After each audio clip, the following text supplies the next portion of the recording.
Hi, everybody. I'm Gabriel. I'm the founder of Hearth Science and the author of The Neurobiology of Connection.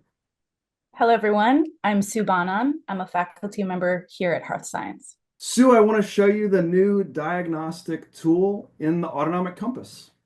Awesome. I'm excited for the demo. Let's check it out. Okay, so this is a demo of version 13 of our platform, which is called now the Autonomic Compass. So I'm logging in. Platform is, seat licensed, email, password. This is my particular seat. This is the dashboard, which is where you'll sort of operate from. So the platform is hundreds of pieces of content. So we have, educational films. Every tile here is a represents a piece of content. We have educational films, which are what they sound like. We have frameworks, which are constellations of ideas relevant to wellness.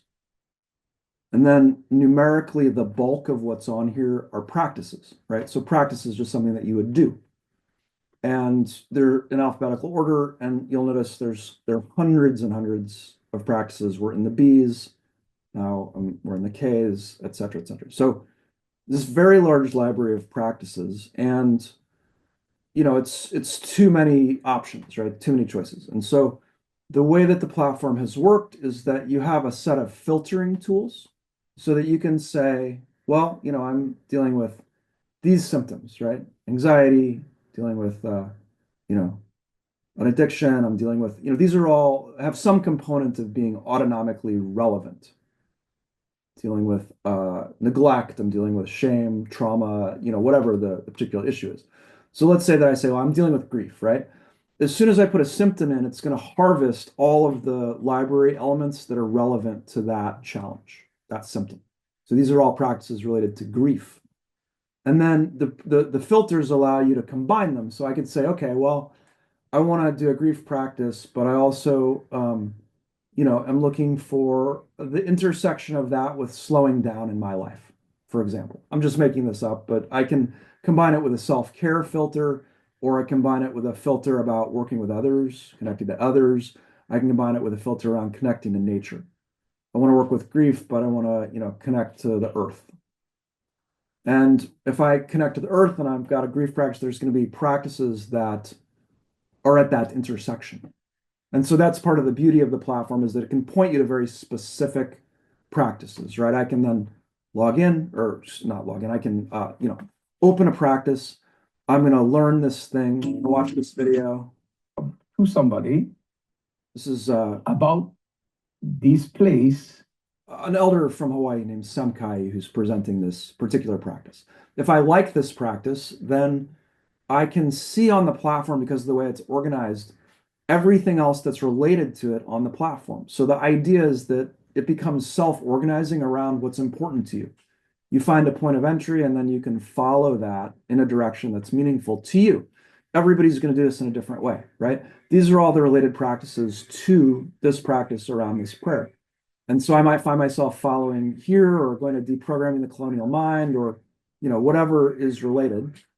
This is Shiokasin Ghost Horse, who's a Lakota mentor of ours.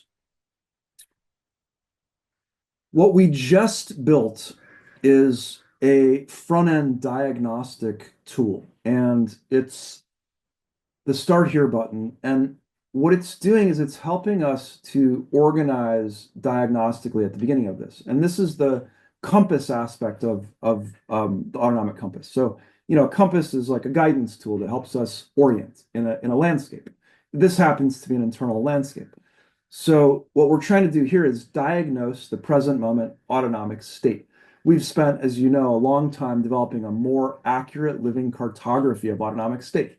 So the first question people have here is like, do I want to just get started or do I want to understand what an autonomic state is? So if they say, yeah, I want to understand what an autonomic state is, they can learn about the map that we've created of autonomics. We have 12 states. This is what they are. This is how they combine. This is why this is an important lens for us if we want to experience greater well-being. They go through that educational framework, maybe that's the first time that they're on here. And then they get to a point where what they're doing is they're ready to figure out what their autonomic state is. And so this is our diagnostics tool, and it has a range of different ways that you can approach it. So somebody can approach it through a self-report where they're just sort of identifying generically which of the following statements matches their experience.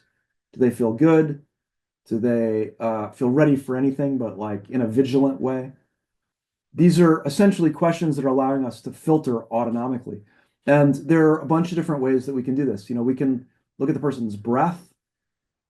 How's your breathing feel in the present moment? Because we know that breath is a portal to the autonomic physiology. So knowing what's happening with the person's breath tells us something about what's happening autonomically with them.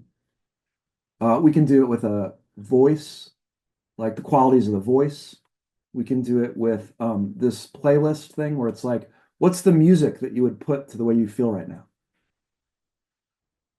Whatever lens they use, we're going to take this lens and we're going to, from the lens, look at where on the map of autonomic state they are.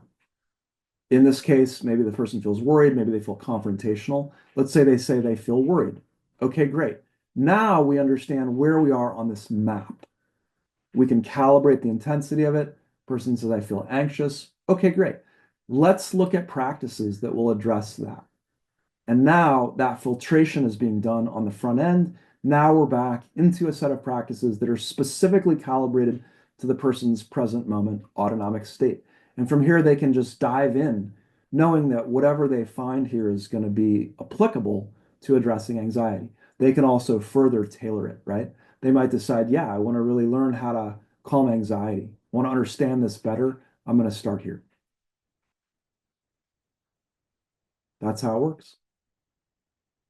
Because autonomic physiology governs the templates through which our experience flows, we want to centralize autonomic physiology in the diagnosis and treatment of stress-related disorders. The way that our attention works is derivative of autonomic state.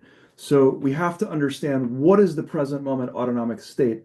In order to understand this, we have to have an accurate living cartography of autonomic physiology. And that is what autonomics is bringing.